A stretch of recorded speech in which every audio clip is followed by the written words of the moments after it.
What is going on, my fish people?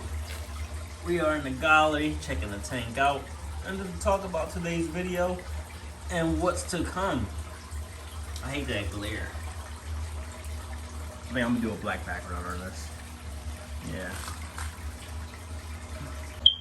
But despite that, we're here to discuss. I'm gonna get right into it. My problem with this fish tank that I just showed you, the 29-gallon long tank that was meant for the blue rams. I just love how slow they are, calm, how they just stick to the bottom, but they can be a problem for me. And then the pea puffer, gentle, fast, aggressive at the exact same time, likes to eat different foods, live foods at that, wild caught, and just look at this, how nice and cool they are. Very intelligent fish, very smart. They travel throughout the entire tank, same as the blue rams. Gentle swimmer, they kind of just float about and propel themselves throughout the water. But we have to see what happens and what I'm going to do with my problem. The problem that I have with the blue ram is this: my water quality is not safe for the blue ram. Blue rams are a soft water fish and require lower pHs. My tap water comes out as very high pHs, about 5.6 or so, and sometimes it is even higher, testing higher than that. And then testing it in my quarantine tank, my pH is still coming up as very high levels, which can be deadly to the blue rams. Now, blue rams are not a difficult fish to keep, but they're not an easier fish to keep. I wouldn't consider them a starter fish. They're more of a mid-level, after you done had a couple of tanks, you done kept fish for a couple of years type of fish. Now, blue rams are very unique, especially when you get a pair. I don't say they do well in bigger numbers depending on the size of the tank and plant life and hiding spots. And don't worry, we are doing a water change today on this fish tank. But let's look at it like this. The blue ram will be a difficult fish for me to keep based on my pH level. Now, I haven't yet tested the tank that it's supposed to go into because I got things planned for it. Plant life, I added the wood. We just ordered some almond leaves. Now, all these things should help with lowering my pH level. And yes, this is gonna tan the wood up. This is gonna tan the water a little bit, but I'm perfectly fine. I'm stepping out of the comfort zone of what you guys are used to seeing on my channel. I done kept all type of tanks in all sizes, from a gallon to a couple hundred gallons. My biggest tank was about 1,000 gallons of water, and it housed a bunch of big fish in it.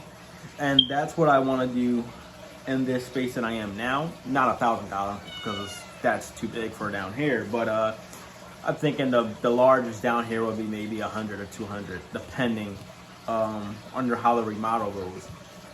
But other than that, let's get back to the blue ram. Blue rams come from a body of water that levels are crazy because of the environment.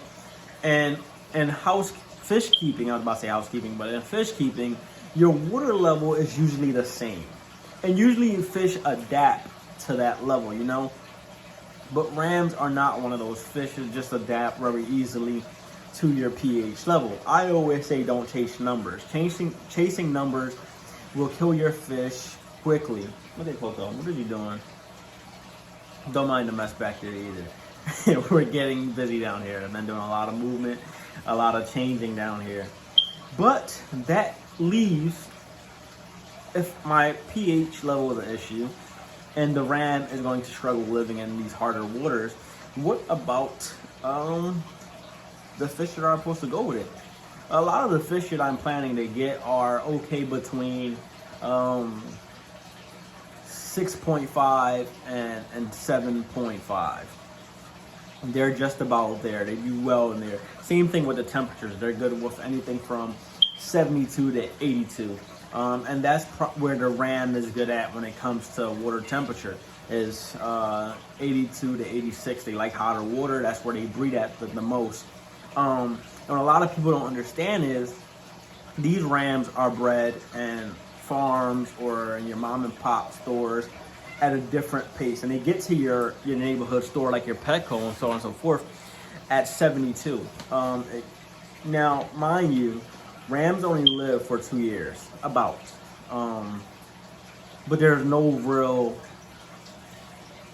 research of that on how long they could live. You know, you might have somebody that, well, my rams live for 5 years, and mine live for 2, and mine live for just about 6 months. I struggle with them.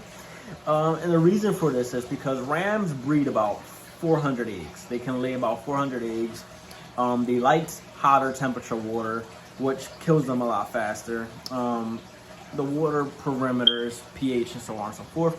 All this causes a lifespan issue. And I don't want to have to deal with a fish with a lifespan issue. Like this fish right here, this dojo loach, it's going about 5 years with me.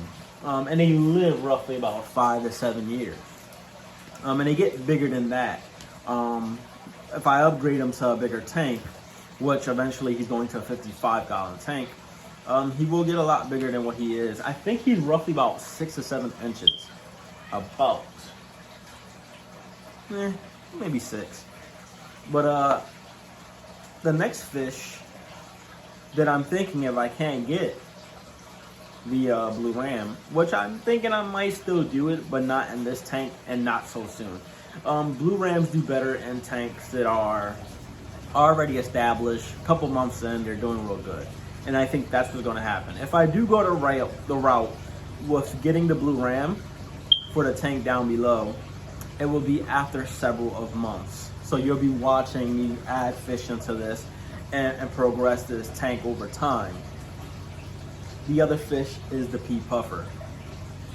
It's a fish that I had before. It's a fish that costs us pretty decent. They go from anywhere from $8 to a couple $100. And it's a easier fish to take care of, but it's going to cost you a lot more money because pea puffers are not bred in captivity for the most part. There's people out there that have, but they're not selling them in huge numbers to your local farms and fish stores. So the pea puffer, I would have to be feeding it more of a live food. They'll eat bloodworms. They're not going to really eat flakes. They're not going to eat pellets or things like that. At least in my experience with them, they eat live foods. They're wild caught. But I do have snails. I could dedicate a tank to it. I have a 5-gallon right there that I can delegate.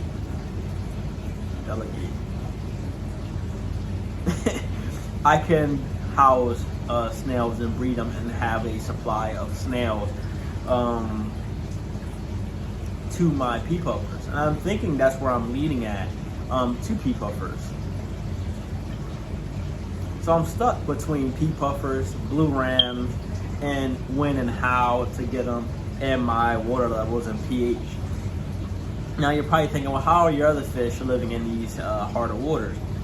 They're adapting to it. You know, my last house, my pH was, ringing up at a 6.8, which a lot of fish are perfect in that 6.8 mark rather than the 7.5 and 7.8, where my tap water is coming out now.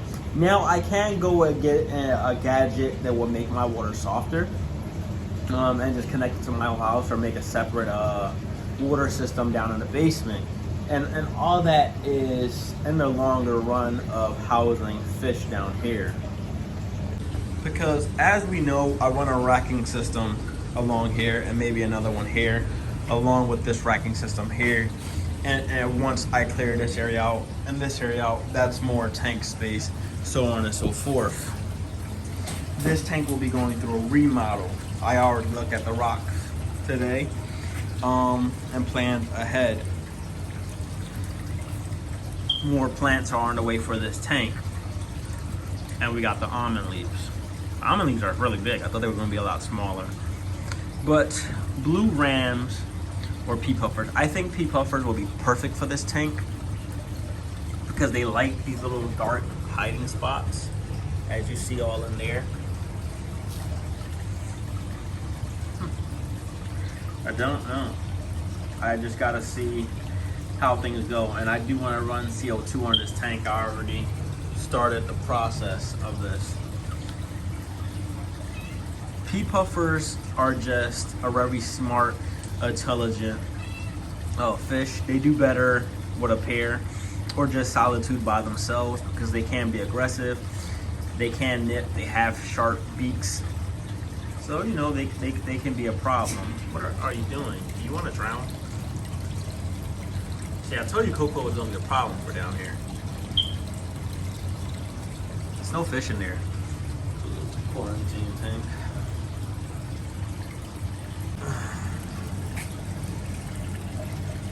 How crystal clear this is. This tank over here is just poop machines. Look at that poop.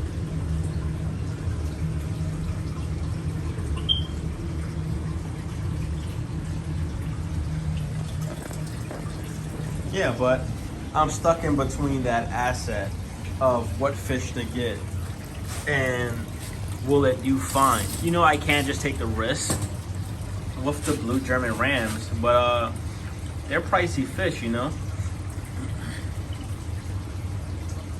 Blue rams can be sexually mature at a month, just about an inch or so. Or do I just get one instead of a pair and see what happens? I got a lot of decisions to make, and still prepping this tank, you know, still prepping it. And let's see what happens. Let's see what happens with it. It's going to digress. This tank is going to probably be the most beautifulest tank that I had so far with inside of my fish room, fish gallery, on this channel. Just based on how I want it scaped and want it to look. Drop a comment, leave a like, let me know what you think about the pea puffer and about the blue ram, and what should I do?